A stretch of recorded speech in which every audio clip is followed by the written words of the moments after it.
Good morning, church. I welcome you in Urban Life Fellowship. Urban life fellowship के online sermon में आपका स्वागत है। मैं विश्वास करता हूं कि पिछले जो 3 सर्मन हमने नेहमाया की किताब से देखे हैं उससे आपको बहुत आशीष मिली है and you are learning. And those who are joining first time, I want to tell them that we are doing the series from the book of Nehemiah. We have seen 3 sermons, 1 sermon from chapter 1 and 2 sermons from chapter 2. और इन sermons के माध्यम से हम ये देख रहे हैं कि नेहमाया की लीडरशिप, नेहमाया का कमिटमेंट जो परमेश्वर के साथ है और लोगों का कमिटमेंट, जैसे कि आज हम चैप्टर 3 में देखेंगे कि कैसे सारे लोग, everybody is taking part to rebuild the wall of Jerusalem, and not only the wall but they will going to build the gates of 10 gates. तो मैं विश्वास करता हूँ कि हम सब मिलके आज शहरपनाह को बनाएंगे और उसके दरवाज़ों को खड़ा करेंगे। और साथ ही साथ मैं ये भी चाहता हूँ कि जो लोग पहली बार सुन रहे हैं, अगर वो हमारा चैनल सब्सक्राइब करेंगे then they can see the other sermons. हम लोगों ने इस बुक से पहले हमने फ्रूट ऑफ द स्पिरिट भी करा है। So feel free to just watch and enjoy and be blessed. So आइए हम प्रार्थना करें। प्रभु, हम आपका धन्यवाद देते हैं आज के दिन के लिए प्रभु। और जैसे प्रभु हम सब लोग तैयार हैं आपके सरमन को सुनने के लिए, तो यही प्रार्थना करना चाहते हैं प्रभु कि अपने वचनों के द्वारा हमसे बातचीत करें। और जब प्रभु हम नेहमाया के जीवन को और नेहमाया की लीडरशिप को देखते हैं और साथ ही साथ लोगों का कमिटमेंट कि जैसे हर एक जन प्रभु जी नेहमाया के चैप्टर 3 के अंदर जब हम देख रहे हैं कि हर एक जन प्रभु पार्टिसिपेट करता है दीवार को फिर से बनाने में, ये हमारी प्रार्थना है प्रभु। अपने वचनों से हमसे बातचीत करें प्रभु, ताकि हम आपके राज्य के लिए तैयार पाए जाएं और बढ़ चढ़ के काम कर सकें। यीशु मसीह के नाम से इस प्रार्थना को मांगते हैं, आमीन। तो चैप्टर 3 जो है ये एक ऐसा चैप्टर है जिसके अंदर हमें बताया जा रहा है कि शहरपनाह कैसे बनाई गई, how people took part in building the wall. But basically when will see chapter 4 and chapter 5, तब वहाँ पे हमें ये पता चलेगा कि ड्यूरिंग कंस्ट्रक्शन क्या क्या चैलेंजेस सामने आए थे। सो चैप्टर 3 जो है वो एक तरीके से कंक्लूजन है दीवार बनाने का। And basically chapter 3 is showing that how people participated in rebuilding the wall of Jerusalem and the gates. We will see that how 10 gates were built up, and we will see that how everybody, कोई भी किसी को भी नहीं छोड़ा गया है, चाहे वो क्या था, चाहे वो क्या काम करता था, चाहे उसकी क्या पोजीशन थी, maybe what kind of a job, what kind of a designation he was doing, everybody is participating in rebuilding the wall of Jerusalem. So I will call Della will come, और Della जब आपके सामने chapter 3 को पढ़ रही है, मुझे पता है कि चैप्टर 3 जो है वो लंबा है, इसमें 32 वर्सेस हैं, 32 वर्सेस हैं। हमें ये देखना है। और मुझे याद है कि इस हफ्ते जब मैं तैयारी कर रहा था तो किसी का मेरे पास फ़ोन आया था और वो मेरे से बोल रहे थे कि चैप्टर 3 में तो बहुत सारे नाम हैं, तो इसमें से सरमन हम क्या सुनेंगे। इसमें सिर्फ एक लिस्ट है, it's basically a list, it's a record कि कितने लोगों ने काम करा और कहाँ कहाँ काम करा है। तो anyway we are going to see, it's a very interesting chapter an interesting message. तो जब आप रीडिंग को सुन रहे हैं, जब डेला आपके सामने आती है और रीडिंग करती है, तो मैं चाहता हूं कि आप अपनी बाइबल को ना देखने की बजाय आप स्क्रीन पे देखेंगे, क्योंकि जैसे जैसे नाम आ रहे हैं वैसे वैसे हमने आज जो मैप तैयार करा है यरूशलेम का वॉल का, तो जैसे जैसे नाम आएंगे, जैसे जैसे जगहों का नाम आ रहा है, वैसे वैसे आप मैप को बढ़ते हुए देखेंगे, ताकि आप अंडरस्टैंड कर सकें कि कितने लोगों ने मैप को, ये इस वॉल को बनाने में काम करा है। So Della please come and read. Nehemiah की पुस्तक, इसका 3रा अध्याय 1 से लेकर 32 तक। यरूशलेम की शहरपनाह का पुनः निर्माण। तब एलियाशिब महायाजक ने अपने भाई याजकों समेत कमर बांधकर भेड़ फाटक को बनाया। उन्होंने उसकी प्रतिष्ठा की और उसके पल्लों को भी लगाया, और हमेया नामक गुम्मट तक, वरन हनलेल के गुम्मट के पास तक उन्होंने शहरपनाह की प्रतिष्ठा की। उससे आगे यरियों के मनुष्य ने बनाया, और इनसे आगे इमरी के पुत्र जकूर ने बनाया। फिर मछली फाटक को हसन्ना के बेटे ने बनाया। उन्होंने उसकी कड़ियाँ लगाई और उसके पल्ले, ताले और बैंडे लगाए। उनसे आगे मेरमोत ने, जो हकोस का पोता और ऊरिया का पुत्र था, मरम्मत की। इनसे आगे मुशल्लाम ने, जो मशेजबेल का पोता और बेरेकाया का पुत्र था, मरम्मत की। इससे आगे बाना के पुत्र सादोक ने मरम्मत की। इनसे आगे तकोइयों ने मरम्मत की, परंतु उनके रईसों ने अपने प्रभु की सेवा का जुआ अपने गर्दन पर न लिया। फिर पुराने फाटक की मरम्मत पासे के पुत्र योयादा और बसोदया के पुत्र मुशल्लाम ने की। उन्होंने उसकी कड़ियाँ लगाई और उसके पल्ले, ताले और बैंडे लगाए। उनसे आगे गिबोनी, मलया और मेरेनोती यादोन ने और गिबोन और मिस्पा के मनुष्य ने महानात के पार के अधिपति के सिंहासन की ओर से मरम्मत की। उनसे आगे हरिया के पुत्र उजिएल ने और अन्य सुनारों ने मरम्मत की। इससे आगे हनन्या ने, जो गंधियों के समाज का था, मरम्मत की और उन्होंने चौड़ी शहरपना तक यरूशलेम को दृढ़ किया। उनसे आगे हूर के पुत्र रुपाया ने, जो यरूशलेम के आधे ज़िले का हाकिम था, मरम्मत की। उनसे आगे हरुमप के पुत्र यदाया ने अपने ही घर के सामने मरम्मत की और इससे आगे हशबन्याह के पुत्र हतूश ने मरम्मत की। हारिम के पुत्र मलिकिया और पहलाव के पुत्र हशूब ने एक और भाग की और भट्टों के गुम्मट की मरम्मत की। इससे आगे यरूशलेम के आधे ज़िले के हाकिम हलोहविश के पुत्र शलूम ने अपने बेटियों समेत मरम्मत की। तराई के फाटक की मरम्मत हानून और जानों के निवासियों ने की। उन्होंने उसको बनाया और उसके ताले, बेंडे और पल्ले लगाए और 1000 हाथ की शहरपनाह को भी अर्थात कुंडा फाटक तक बनाया। कुंडा फाटक की मरम्मत रेकाब के पुत्र मलिकिया ने की, जो बेतकेरेम के ज़िले का हाकिम था। उसी ने उसको बनाया और उसके ताले, बेंडे और पल्ले लगाए। सोता फाटक की मरम्मत कोहलेज के पुत्र शलूम ने की, जो मिस्पा के ज़िले का हाकिम था। उसी ने उसको बनाया और पाटा और उसके ताले, बेंडे और पल्ले लगाए और उसी ने राजा की बारी के पास के शेलह नामक कुंड की शहरपनाह की दाऊदपुर से उतरने वाली सीढ़ी तक बनाई। उसके बाद अजबुक के पुत्र नेहमाया ने, जो बेतसूर के आधे ज़िले का हाकिम था, दाऊद के कब्रिस्तान के सामने तक और बनाए हुए पोखरे तक, वरन वीरों के घर तक की भी मरम्मत की। इसके बाद पानी के पुत्र रहूम ने कितने लेवियों समेत मरम्मत की। इससे आगे किला के आधे ज़िले के हाकिम हबशाह ने अपने ज़िले की ओर से मरम्मत की। उसके बाद उनके भाइयों समेत किला के आधे ज़िले के हाकिम हेनादाद के पुत्र बैवे ने मरम्मत की। उससे आगे एक और भाग की मरम्मत, जो शहरपनाह के मोड़ के पास शस्त्रों के घर की चढ़ाई के सामने यीशु के पुत्र अज़ेर ने की, जो मिस्पा का हाकिम था।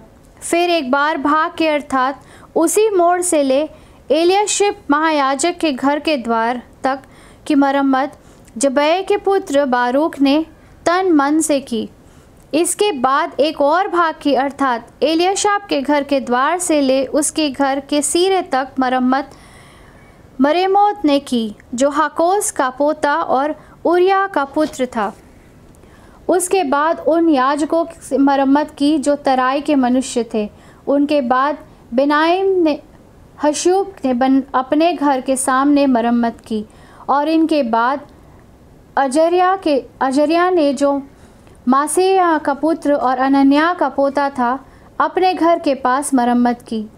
तब एक और भाग की अर्थात अजरिया के घर से लेकर शहरपनाह के मोड़ तक, वरन उसके कोने तक की मरम्मत हेनादाद के पुत्र बिन्यून ने की। फिर उसी मोड़ के सामने जो ऊंचा गुम्मट राजभवन से बाहर निकला हुआ बंदी गृह के आंगन के पास है, उसके पास के सामने उजय के पुत्र पालाल ने मरम्मत की। उसके बाद परोश के पुत्र पदाया ने मरम्मत की। नतीन तो ओपेल में पूरब की ओर जल फाटक के सामने तक और बाहर के निकले हुए गुम्मट तक रहते हैं। पदाया के बाद तकोइयों ने एक और भाग की मरम्मत की, जो बाहर निकले हुए बड़े गुम्मट के सामने और ओबेल के शहरपनाह तक है। फिर घोड़ा फाटक के ऊपर याजकों ने अपने अपने घर के सामने मरम्मत की। इनके बाद इमेर के पुत्र सादोक ने अपने घर के सामने मरम्मत की, और तब पुराबी फाटक के रखवाले शकनाया ने समाया से मरम्मत की। इसके बाद शेलेमा के पुत्र हनयान ने और सालाब के छठवें पुत्र हानून ने एक और भाग की मरम्मत की। तब बेरकाया के पुत्र मशुल्लाम ने अपने कोठरी के सामने मरम्मत की। उसके बाद मिल्काया ने, जो सुनार था, नतीनों और व्यापारियों के साथ स्थान तक ठहराए गए स्थान के फाटक के सामने और कोने के कोठे के मरम्मत की, और कोने वाले कोठे से लेकर भेड़ फाटक तक सुनारों और व्यापारियों ने मरम्मत। Thank you Della for reading. तो मैं विश्वास करता हूं कि आपने एंजॉय करा होगा कि किस तरीके से जैसे जैसे पढ़ा जा रहा है वैसे वैसे मैप सामने आ रहा है। तो इस तरीके से हम लोग याद रख सकते हैं और इसे आप घर पे भी प्रैक्टिस कर सकते हैं।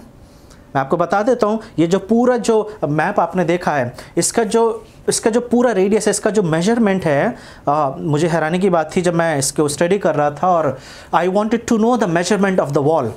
मुझे नहीं पता कितना हद तक ये ठीक है, but what I found that the length of the wall, ये जो दीवार है, इसकी जो लंबाई है ये 400 मीटर्स है, सॉरी 4000 मीटर्स। और इसको अगर माइल्स के अंदर अगर इसे कन्वर्ट करें तो 2.49 माइल्स है। और अगर इसे किलोमीटर में कन्वर्ट करें कि ये जो दीवार है कितनी लंबी है, तो ये कम से कम 4.5 किलोमीटर लंबी दीवार है। ये एक ऐसी दीवार है जो 12 मीटर चौड़ी है, 12 मीटर हाइट है इसकी। 12 मीटर का मतलब है ऑलमोस्ट 40 फीट। ये 40 फीट ऊंची दीवार है और इसकी थिकनेस यानी कि इसकी जो चौड़ाई है ये 2.5 मीटर्स है। 2.5 मीटर्स का मतलब होता है 8.2 फीट। 8.2 फीट मतलब कि एक बहुत चौड़ी दीवार है जो बनाई जा रही है। और इस दीवार को बनाने में इस दीवार के चारों तरफ जो है 10 दरवाजे हैं। We will see everything in chapter 3. We will find names of 10 gates, और 10 gates के साथ साथ जो इसके अंदर जो सेक्शंस जो अभी आपने मैप में देखे हैं, कम से कम 35 से 40 छोटे छोटे ऐसे सेक्शंस हैं जहां पे लोगों ने मिलकर काम करा है। So we are going to see so many things. और आपको मैं थोड़ा सा बता दूं जो कि हम चैप्टर 5 या चैप्टर 6 में देखेंगे। आपको पता है इतनी लंबी दीवार जो सिर्फ मशीनों से, आज हमारे समय में जब हम कंस्ट्रक्शन किया जाता है तो मशीनें होती हैं, क्रेन्स होती हैं, बुलडोजर्स होते हैं, और उसके साथ साथ मैन पावर होता है, इलेक्ट्रिसिटी होती है। इन सब के साथ कंस्ट्रक्शन किया जाता है। But when Nehemiah is building the wall, it's just a hand, just a labour work. सिर्फ लोग अपने हाथ से काम कर रहे हैं और कोई मशीन नहीं है और कोई क्रेन नहीं है। ये 4-4.5 किलोमीटर लंबी दीवार जो कम से कम 40 फीट ऊंची है, जो कम से कम 8 फीट चौड़ी है, आपको मैं बताना चाहता हूँ ये दीवार जो है 52 दिन के अंदर तैयार की गई है, इन 52 days. Can you imagine this? 52 दिन के अंदर ये कंस्ट्रक्शन रेडी हो गया था। हमारे यहाँ जब फ्लाईओवर्स बनाए जाते हैं, किसी तरीके के कंस्ट्रक्शंस होते हैं, तो अब कभी आप देखिएगा कितना टाइम लगता है, कितने हफ्ते या कितने महीने या कितने साल रखते हैं। लेकिन यहाँ पर दीवार खड़ी करने में हम एक चीज़ देख सकते हैं कि this is the dedication, this is the commitment of the people. तो इससे पहले कि हम सरमन में जाएं, मैं आपको एक छोटी सी स्टोरी सुनाना चाहता हूँ। आप लोगों ने नाम सुना होगा, और अगर नहीं सुना है तो आज आप सुनेंगे। जोसेफ डेमियन जो है ये बेल्जियम के रहने वाले थे, और इन्हें मिशन के लिए इन्हें हवाई भेजा गया। और हवाई में जब ये अपने मिनिस्ट्री को कर रहे थे, चर्च के साथ मिलकर काम कर रहे थे, तब इन्हें ये पता चला कि हवाई में बहुत सारे कोढ़ी रहते हैं। There were so many lepers used to live in that city. लेकिन गवर्नमेंट ने, ये 1800 ईस्वी की बात मैं कर रहा हूँ, तो गवर्नमेंट ने, क्योंकि लेप्रेसी जो है पूरे सिटी के अंदर ना फैल जाए, तो उन्होंने क्या करा, उन्हें एक दूसरे टापू पर भेज दिया जो हवाई का ही टापू था, और उस टापू का नाम था मोलोकाई टापू में एक ऐसा सेक्शन बनाया गया, एक ऐसा पार्ट बनाया गया जहां पे सिर्फ कोढ़ियों को रखा गया। और जोसेफ डेमियन जो है, इन्हें फादर डेमियन के नाम से भी जाना जाता है, इनको जब ये पता चला तो ये वहां पर मिनिस्ट्री करने गए। एंड इट सेज दैट जब 11 साल तक ये लगातार मिनिस्ट्री करते रहे कोढ़ियों के बीच में, और जब ये काम कर रहे थे वहाँ पे, वहीं पे रहते थे, उनकी सेवा करते थे, उनके लिए हॉस्पिटल, उनके लिए खाना, उनके लिए medical, he was committed to just serve the lepers of Molokai. और ऐसा बोला जाता है कि एक दिन जब ये जग से पानी डाल रहे थे अपने गिलास में, खौलता हुआ पानी था वो, और जब पानी डाल रहे थे तो पानी गिलास में से निकल के इनके पैर पे गिर रहा था। It was so hot, it was just boiling water. और जब उनके पैर पे गिर रहा था, ही फेल्ट नथिंग। उन्हें कुछ भी एहसास नहीं हुआ कि उनके पैर पे ये गर्म पानी गिर रहा है। और उन्होंने दोबारा से जग से पानी अपने पैर पे डाला और फिर उन्हें पता चला कि बेसिकली ही इज ऑल्सो, उन्हें भी कोढ़ हो गया, ही इज ऑल्सो इन्फेक्टेड। क्योंकि शरीर में जिस जगह पर कोढ़ होता है वो जगह नम हो जाती है। Basically people don't feel anything. And then he realise, 11 साल तक ये काम कर चुके थे और 11 साल के बाद इन्हें इस बात का एहसास हुआ that he has also infected with the leprosy. लेकिन उन्होंने जॉब नहीं छोड़ा। उसके बाद भी लगातार, क्योंकि उन्हें भी ये पता था कि now he is infected and अब ज़्यादा समय नहीं है इनके पास। जिस दिन इन्हें पता चला उस दिन के बाद से इन्होंने बढ़ चढ़ कर काम करा और इनकी हालत ख़राब होती चली गई, लेकिन इन्होंने काम करना नहीं छोड़ा। ऐसा बोला जाता है कि when he died, बेल्जियम के जो ऑर्गेनाइजेशन है, जो मिशन है, उन्होंने इन्हें वापस बुलाया। लेकिन मोलोकाई के जो लेपर्स थे और जो कॉलोनी थी, उन्होंने बोला we will not send him back because he was meant for us, he came to serve us. लेकिन फाइनली बेल्जियम और मोलोकाई का जो ग्रुप है, इनके बीच में एक ट्रीटी हुई, एक बातचीत हुई और फाइनली ये डिसाइड किया गया कि जोसेफ डेमियन का एक हाथ काट के, right hand would be cut, और वो जो हाथ है वो मोलोकाई में ही बरी किया जाएगा, because the hand was a sign that he came to serve us. और पूरी बॉडी को बेल्जियम भेजा गया। आप इनके बारे में और ज़्यादा पढ़ सकते हैं अगर आप इनको पढ़ेंगे। He had a wonderful testimony that how he served God. लेकिन अगर हम एक चीज़ देखें, why we are talking about Joseph Damien, we can talk about David Livingstone, he went to Africa and he served people there. हम क्या चीज़ यहाँ पर नोटिस कर रहे हैं? हम यहाँ पर ये चीज़ देख रहे हैं कि किस तरीके से लोग जो थे डेडिकेटेड थे, they were committed for the work that God gave them. उन्होंने अपने आप को समर्पित कर दिया उस काम के लिए जो काम परमेश्वर ने उन्हें दिया था। और जब काम दिया जाता है, they don't ask what kind of a job, people just give themselves into the work। और मुझे याद आ रहा है जब हम यशाया, बुक ऑफ आइजाया चैप्टर 6, वहाँ पर हम पढ़ते हैं तो वहाँ पर एक देखा जा रहा है कि यशाया ने एक दर्शन देखा, और उस दर्शन में क्या देखा है कि वो परमेश्वर को देख रहा है। और वहाँ पे जब उसने परमेश्वर को देखा तो वो बोलता है कि मैंने परमेश्वर को देख लिया है और अब मैं जिंदा नहीं रह सकता। वो to me because I have seen the God and I am the man of unclean lips. मैं अशुद्ध होठों वाला व्यक्ति हूँ और मैंने पवित्र और जीवित परमेश्वर को देख लिया है। क्योंकि ये विचारधारा मानी जाती थी कि अगर किसी ने परमेश्वर को देख लिया तो वो जीवित नहीं रह सकता है। और ऐसा लिखा हुआ है यशाया 6 में, उसकी पहली 5 आयतों के अंदर, कि तब स्वर्गदूत ने अंगीठी में से कोयला लिया और उसके होठों को उसके मुंह के अंदर डाला। और उससे क्या हुआ, मैं आपके सामने पढ़ देता हूँ यशाया 6 और उसका 7। उसने उससे मेरे मुंह को छूकर कहा, देख इसने तेरे होठों को छू लिया है, अर्थात तेरा अधर्म दूर हो गया। वो जो कोयला उसके मुंह में डाला गया उससे उसका धर्म दूर किया गया। और उसके बाद उसे एक आवाज़ आ रही है वर्स 8 में, तब मैंने प्रभु का ये वचन सुना, मैं किसको भेजूं और हमारी ओर से कौन जाएगा। God is talking that who will go for us. और यहाँ पे जो इंटरेस्टिंग बात है जो मैं आपके नोटिस में लाना चाहता हूँ वो ये है कि तब यशाया ने ये नहीं पूछा, God tell me what kind of a job. आप मुझे ये बता दीजिए किस तरीके के काम की आप बात कर रहे हैं, ताकि मैं बता सकूं कि मैं जा सकता हूं कि नहीं जा सकता हूं, ताकि मुझे पता रहे कि मैं इस काम को कर सकता हूं कि नहीं कर सकता हूं। ही सिंपली सेड, वहां पे लिखा हुआ है 8वें आयत के सेकंड भाग में, तब मैंने कहा मैं यहां हूं, मुझे भेज। Before knowing the work he said I am ready and I am ready to गो।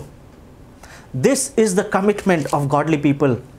उन्हें नहीं, यशाया को नहीं पता है कि किस तरीके का काम है, उसे नहीं पता है कि किस मिशन पे God is going to send, but before knowing the nature of work he says I am ready to go.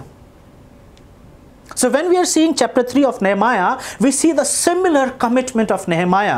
Chapter 1 में हमने देखा कि नehemiah को परमेश्वर ने एक बर्डन दिया है. It was a God's vision that he should go and rebuild the wall of Jerusalem. And not only wall of Jerusalem, but bring the harmony, bring the unity in people and bring the hope. और 4 महीने, हम यहाँ पर कुछ आंकड़ों को देखेंगे, आप अपनी स्क्रीन पे देख सकते हैं. 4 months he prayed. वो जो 4 महीने उसने प्रार्थना करी है, उस 4 महीने में उसने एक प्लानिंग करी है. He made a perfect strategy and he prayed, he fasted and he prayed. उसके बाद वो राजा के सामने गया है, चैप्टर 2 में हमने देखा, और राजा ने उसको अग्री करा. Then he took 3 months to come from Babylon to Jerusalem. 3 महीनों का टाइम है जहाँ पर वो बाबुल से यरूशलेम आ रहा है. And then we saw 3 days he did nothing. जब वो यरूशलेम में आ गया, चैप्टर 2 में ही है, तो उसने कुछ नहीं करा, but he took the time in the night to survey the wall of Jerusalem. उसने रात में जाकर ये देखा है कि दीवार कैसे टूटी हुई है, क्या क्या क्या सिचुएशन है. And after that he opened up, he expressed his Dzire. और वो लोगों को फिर इन्वॉल्व कर रहा है, जो हमने पिछले सरमन में देखा था. लेकिन आज हम ये देखेंगे कि लोगों ने जब नेहमाया की बात को सुना, when they heard that Nehemiah has the purpose, he has a plan, and they saw that this is God's plan, this is God's vision, और यहाँ पर लोग जो हैं इन्वॉल्व हो रहे हैं. और अभी जो डेला ने आपके सामने चैप्टर 3 पढ़ा है, उसमें आपने देखा होगा कि हर तरीके का इंसान है जो इसमें पार्टिसिपेट कर रहा है. When chapter 3 opens from verse 1, it says, तब एलियाशिबा महायाजक ने अपने भाई याजकों समेत. So we see the priest and high priest. ये वो लोग हैं that they were purely dedicated to serve in the temple. High priest means the high position in the temple. इनका काम था कि महापवित्र जगह पे to enter into the most holy place. They used to be called the most holy people क्योंकि उनका काम था कि परमेश्वर की उपस्थिति में जाना. So we see the priest and the high priest, everybody is taking part in the kingdom of God, especially to rebuild the wall of Jerusalem. अगर मैं आपसे एक सवाल पूछूं, आप सोचिए, अगर उसको अपना आप में आप जवाब दीजिए, क्या चीज़ आसान है, नई चीज़ को बनाना या पुरानी चीज़ को तोड़कर या पुरानी चीज़ की मरम्मत करके उसे नया करना? What is tougher, form or reform? और मुझे लगता है कि आप इस बात को समझेंगे कि नया चीज़ बनाना आसान होता है. कई बार पुरानी चीज़ जो टूटी हुई है या जो शेप में नहीं है, उसको तोड़ के और उसको प्रॉपर शेप में लेकर आना. But this is the job that God has given to Nehemiah. And now Nehemiah had spoken to the people of Jerusalem. और यहाँ पर हम देख रहे हैं कि हर तरीके का इंसान पार्टिसिपेट कर रहा है, चाहे वो उस सिटी का है या नहीं है. क्योंकि यहाँ पर हमने देखा कि ऐसे भी लोग हैं that they have the authority. उनके पास अधिकार है यरूशलेम का. They are the governors, they have the political positions. लेकिन उन सबको छोड़ के वो उसमें पार्टिसिपेट कर रहे हैं और रीबिल्ड कर रहे हैं, कंस्ट्रक्शंस को दिया जा रहा है. आप मैप बार बार देख सकते हैं. फिर से आप ये मैप देखिए. इस मैप में जो आप ये छोटे छोटे भाग देख रहे हैं, ताकि आप इन कलर्स को देख के ये समझ सकें कि ये जो छोटे छोटे कलर हैं, इन्हें छोटे छोटे ग्रुप ने कमिटमेंट करा कि हम बनाएंगे. Not only the people of Jerusalem but other people, the neighboring cities, the people जो आसपास रहते थे, वो लोग पार्टिसिपेट कर रहे हैं. and everybody understood that this is the work of God, that we have to participate. और जैसे कि पहला कुरिन्थियों उसके 15 के 58 में क्या लिखा हुआ है, 1 Corinthians 15:58, therefore my dear brothers and sisters, stand firm, let nothing move you, always give yourself fully to the work of the Lord, because you know that your labor in the Lord is not in vain.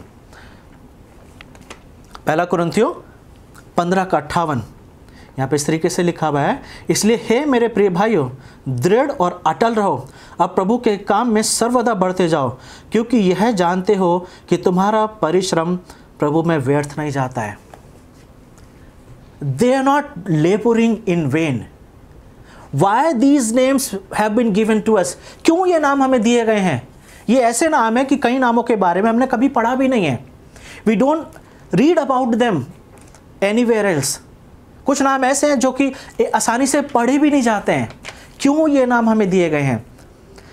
God records every work that you and I do. और क्योंकि परमेश्वर चाहते हैं कि उन नामों को याद किया जाए, जब हम पढ़ते हैं तो इससे हमें ये पता चलता है that how God notice every work that you and I do. निकालिए मेरे साथ मलाकी की किताब, उसका 3रा अध्याय, बुक ऑफ मलाकी चैप्टर 3, और उसका मैं 16 और 17 आपके सामने पढ़ रहा हूँ। मलाकी उसका 3, 16 और 17। Then those who feared the Lord spoke to one another, and the Lord gave attention and heard it.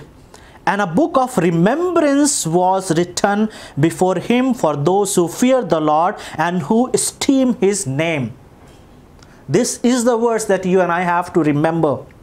And they will be mine, says the Lord of hosts, on the day that I prepare my own possession, and I will spare them as a man spare his own son who serves him. Hindi में लिखा हुआ है, तब यहोवा का भय मानने वालों ने आपस में बातें की और यहोवा ध्यान धरकर उनकी सुनता था। और जो यहोवा का भय मानते और उसके नाम का सम्मान करते थे, उनके स्मरण के निमित्त उसके सामने एक पुस्तक लिखी जाती थी। This is what Malachi is speaking to the people, that God records every name and every labor that you and I do for him. प्रभु में किया हुआ काम कभी भी व्यर्थ नहीं जाता है। Maybe you feel that nobody notice that you do that work. हो सकता है नहमाया की किताब में ऐसे लोग हैं जिन्होंने कभी भी इससे पहले कुछ ऐसा काम नहीं करा था जो परमेश्वर के लिए गिना जाता, और maybe nobody is talking about them today. But when we are reading about their name, we can see one thing, that their name would be written in the book. कौन सी वाली किताब में लिखा होगा? उस वाली किताब में जिसके बारे में मलाकी और उसके 3 में लिखा हुआ है। इन्होंने काम करा है। किसके लिए काम करा है? क्योंकि तीसरे चैप्टर की 16 और 17 में क्या लिखा हुआ है? जो परमेश्वर का भय मानते हैं और परमेश्वर के सम्मान के लिए, just for the honour of God they do something. ये जो लोग हैं, जो इतनी बड़ी भीड़ है, 40 सेक्शंस हैं जिसमें छोटे छोटे ग्रुप्स में लोग काम कर रहे हैं, ये वो लोग हैं जो परमेश्वर के ऑनर के लिए, परमेश्वर के आदर के लिए, परमेश्वर के सम्मान के लिए काम कर रहे हैं। और अगर इनका नाम बाइबल में लिखा जा रहा है तो ये इस बात का सबूत है that the name have been written even in heaven, क्योंकि हर एक किसी का नाम ऐसे नहीं लिखा जा रहा है। Their name has been written for the good purpose, not for the bad purpose. और इसलिए हम यहाँ पर ये देख रहे हैं कि किस तरीके से हर एक जन पार्टिसिपेट कर रहा है। लेकिन कुछ चीज़ों को हम देखेंगे, लेकिन देखने से पहले मैं आपको एक लिस्ट बताता हूँ कि यहाँ पर इन अध्यायों के अंदर आप 10 फाटकों के नाम देखोगे, और ये आपकी स्क्रीन पे आप देख सकते हैं। शीप गेट, जिसे भेड़ फाटक बोला जाता है, फिश गेट जिसे मछली फाटक, ओल्ड गेट पुराना फाटक, वैली गेट तराई के फाटक, डंग गेट कूड़ा फाटक, फाउंटेन गेट सोता फाटक, वाटर गेट जल फाटक, हॉर्स गेट घोड़ा फाटक, ईस्ट गेट पूर्वी फाटक एंड इंस्पेक्शन गेट यानी कि निरीक्षण फाटक। ये 10 फाटक हैं। लेकिन एक चीज अगर आप देखेंगे कि चैप्टर 3 जब स्टार्ट होता है, it starts with the sheep gate, भेड़ फाटक। और यहाँ पे से लिखा हुआ है, तब एलियाशिब महायाजक ने अपने भाई याजकों समेत कमर बांधकर भेड़ फाटक को बनाया। तो सबसे पहले क्या हुआ है? भेड़ फाटक बनाया गया है। अगर आप ये जो मैप फिर से देख रहे हैं तो इस मैप में आप ये देखेंगे जो बीच का भाग है, भेड़ फाटक के अंदर का जो बीच का भाग है नक्शे में, यहाँ पर ऊपर की तरफ मंदिर था। The same temple that Solomon built for God. और टेम्पल के पीछे ही की तरफ जो था वो भेड़ फाटक था। और ये भेड़ फाटक इसलिए बनाया जाता था क्योंकि वो जो भेड़ और वो मेमने जो बलि चढ़ाए जाते थे, उनको भेड़ फाटक से अंदर लाया जाता था। So the sheep gate reminds us, just gives us a reminder of the sacrificial system of Jewish community. ये वो सिस्टम है जो परमेश्वर ने अपनी व्यवस्था में बोला था कि जो मेमने बलि चढ़ाए जाएंगे, जो भेड़ बड़ी बलि चढ़ाई जाएंगी, दे शुड बी निष्पाक होना चाहिए, उनके अंदर किसी भी तरीके का कोई प्रॉब्लम, किसी भी तरीके का कोई बुराई या कोई कमी नहीं होनी चाहिए। तो ये याजकों का काम होता था कि जो भी जानवर शीप गेट से अंदर लाया जाता था सैक्रिफाइस के लिए, उसको एग्जामिन किया जाता था कि ये पूरी तरीके से शुद्ध होना चाहिए। So sheep gate was specifically meant to bring sheep and lambs for the sacrifice. और इसलिए यहाँ पे ऐसे लिखा हुआ है कि जब उन्होंने उसे बनाया, उन्होंने उसकी प्रतिष्ठा की और उसके पल्लों को भी लगाया और अम्मुआ नाम गुम्मट तक वरन हमनोल के गुम्मट के पास तक उन्होंने शहरपनाह की प्रतिष्ठा की। तो यहाँ पर एक चीज़ देख रहे हैं, हम जो वर्ष 1 और 2 में देख रहे हैं उसे हम पूरे 3 चैप्टर में नहीं देखते हैं। शीप गेट और शीप गेट यानी कि जो भेड़ फाटक है और उसके आसपास की दीवार जो याजक और महायाजक ने बनाई है, जब उन्होंने उसे बनाया तो वहां पे उन्हें डेडिकेट किया है। They consecrated the gate and the wall which they built. और उसके बाद उन्होंने 9 गेट्स और बनाए हैं और उसके बाद आगे उन्होंने दोबारा से जो दीवार है जो टूटी हुई उसे रिपेयर कर रहे हैं, उसे बना रहे हैं। But we don't see any other places that they are consecrating that part or maybe they are dedicating that part. एक और इंटरेस्टिंग चीज है जो आप नोटिस करेंगे, the chapter 3 starts with the sheep gate. भेड़ फाटक से शुरू होता है और चैप्टर 3 जब खत्म हो रहा है तो भेड़ फाटक पर ही खत्म हो रहा है। Because from where they started the work, और वो पूरा राउंड लेते गए हैं and finally they finish the work and the sheep gate. अगर एलागोरिकली अगर मैं इसको प्रीच करूं तो ये जो 10 जो फाटक हैं इनके बारे में अलग अलग तरीके से समझाया जा सकता है। जैसे शीप गेट जहाँ से भेड़ें आती थी, फिश गेट बोला जाता है, ये उस तरफ था जिस तरफ सी ऑफ गैलिली था जहाँ पे मछुआरे मच्छी पकड़ के आते थे, और शीप गेट यानी मछली फाटक से अंदर आते थे। तो उसी तरीके से अगर एक एक फाटक की अगर आप स्टडी करेंगे, you will find that this was a well plan, it was the plan of Solomon that he build the Jerusalem in a very specifically, ताकि हर एक जन को, आपने एक देखा होगा 5वें नंबर का गेट जिसे बोलते हैं डंग गेट यानी कि कूड़ा फाटक, सिटी का सारा कूड़ा वहां से निकल के जाता था। And who is building this point? Dung gate को कौन बना रहा है या कूड़ा फाटक को कौन बना रहा है? ये वो अधिकारी लोग हैं जो कहीं ना कहीं अपने समाज में एक बड़े अच्छे पोजीशंस पर हैं। तो यहां पर हम एक चीज देख रहे हैं चैप्टर 3 के अंदर, that everybody is participating, priest and high priest और जितने भी लोग हैं। यहां पे लिखा हुआ है कि जो भी रूलर्स थे, और साथ ही साथ एक चीज है जो हम देखते हैं वर्स 12 के अंदर कि एक व्यक्ति है जिसके बारे में बताया है। उसके बाद इसके आगे यरूशलेम के आधे हिस्से के हाकिम हल्लोहेश के पुत्र शमूएल ने अपनी बेटियों समेत मरम्मत की। So not only man, this particular man brought his own daughters.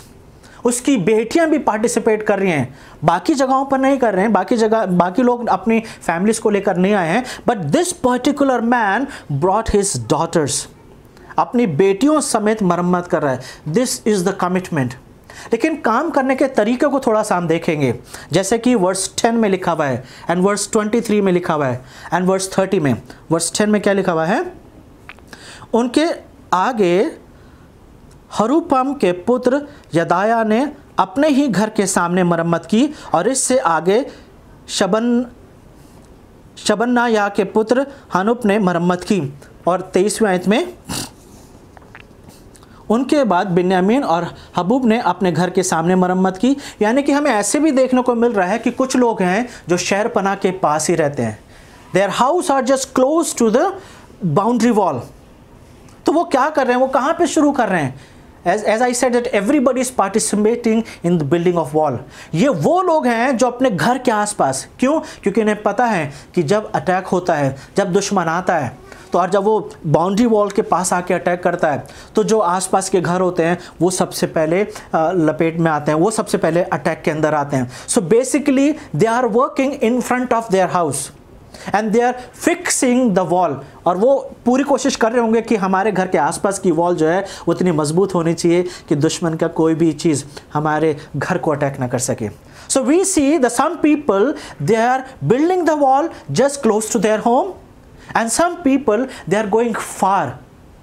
तो एक मिनिस्ट्री का कॉन्सेप्ट भी दिखाई देता है. जैसे कुछ लोग बोलते हैं, जैसे आपने भी अक्सर सुना होगा कि मिनिस्ट्री स्टार्ट्स फ्रॉम होम. हम जो मिनिस्ट्री करते हैं वो अपने घर से शुरू होती है, which is a good. This is one side of a coin. ये सिक्के का एक वो हिस्सा है जिसे पूरी तरीके से वैल्यू दिया जाता है कि मिनिस्ट्री हमेशा अपने घर से शुरू की जाती है. But then we see other people, they are coming from far. जैसे कि हमने यरिहो के लोगों को देखा, हमने टकोई के लोगों को देखा है, हमने दूसरे लोगों को देखा है जो दूसरी जगहों से आके and they are doing the work of God.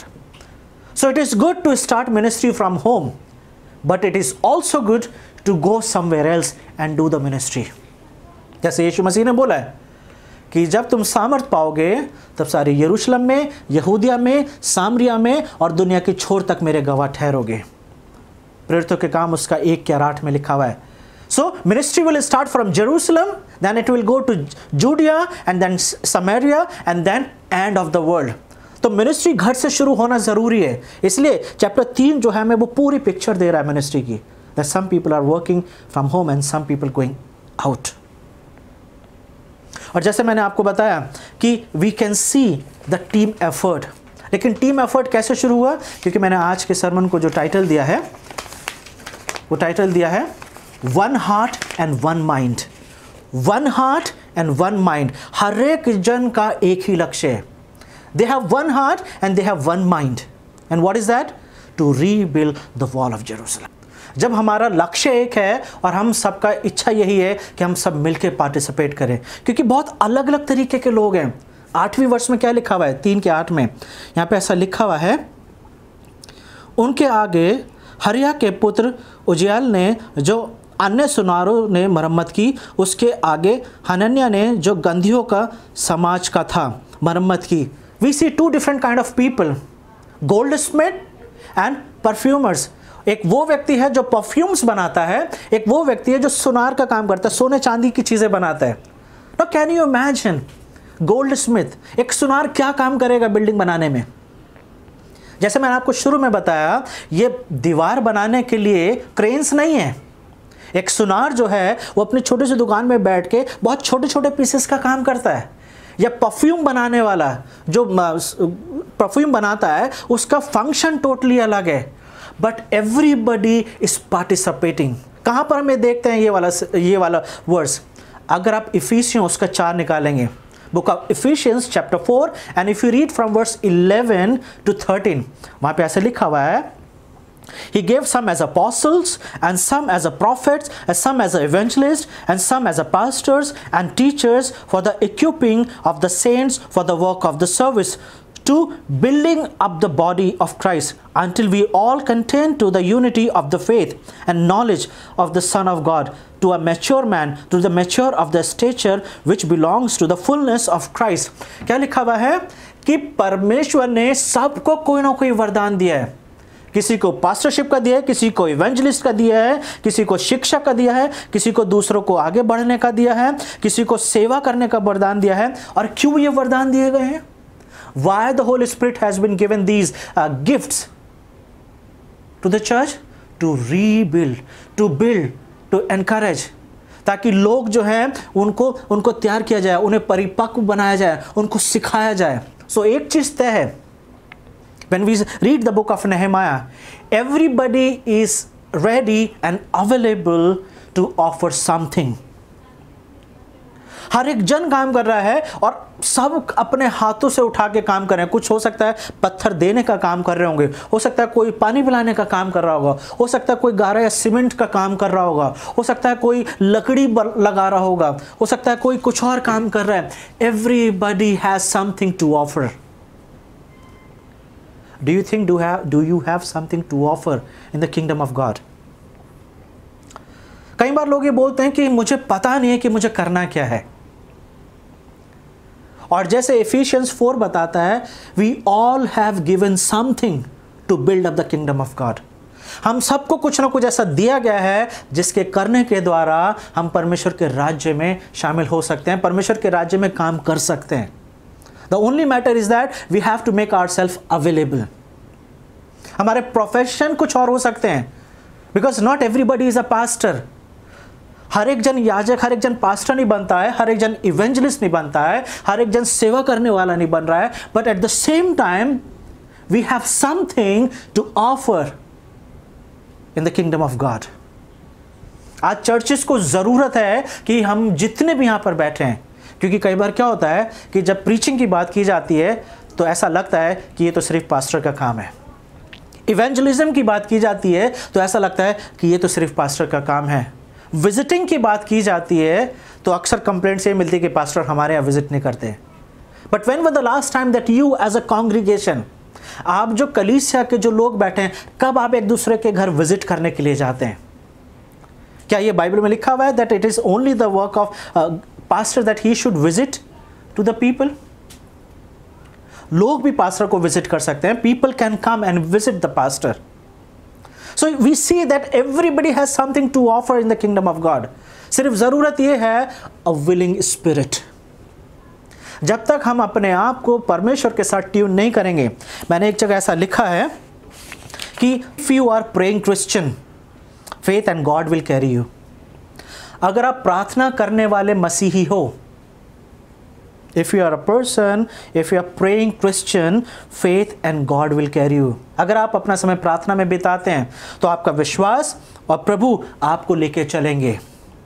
If you are not praying Christian, अगर आप प्रार्थना करने वाले क्रिश्चियन नहीं हो, अगर आप ऐसे क्रिश्चियन हो जो प्रार्थना में टाइम स्पेंड नहीं करते हो, you will have to carry your faith.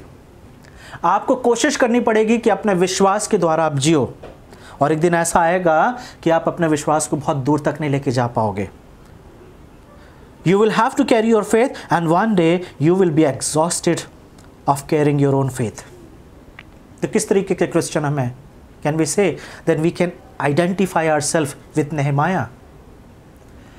कि जिसने वो जो 4 महीने जो उसने प्रार्थना करी है, we can see the result of 4 months prayer. वो जो 4 महीने उसने प्रार्थना में परमेश्वर के सामने टाइम स्पेंड करा है, उस 4 महीने जो उसने स्ट्रैटेजी करी है, जो प्लान करा है, जो यरूशलेम आने के बाद वो जो रात में जाके वो जो निरीक्षण कर रहा है, he is doing survey, he is looking physically the condition of the wall, उन सारी चीज़ों का रिजल्ट ये है, now everybody is participating, he prayed enough and now he is working with people. एक समय आता है कि हम बंद कमरे में प्रार्थना करते हैं, लेकिन दिस इज द चैप्टर कि now नेहमाया he is folding his sleeves, अपने बाजुओं को ऊपर करके, अपने कपड़ों को ऊपर करके, now he is ready to work for the God. एक और चीज अगर आप इंटरेस्टिंग देखेंगे चैप्टर 3 के अंदर, that no one is working for the money. लोग इसलिए काम नहीं कर रहे हैं because they will get something, they are not working for money. This is a voluntary job. हर एक जन अपनी इच्छा से आके काम कर रहा है, पैसों के लिए काम नहीं कर रहे हैं।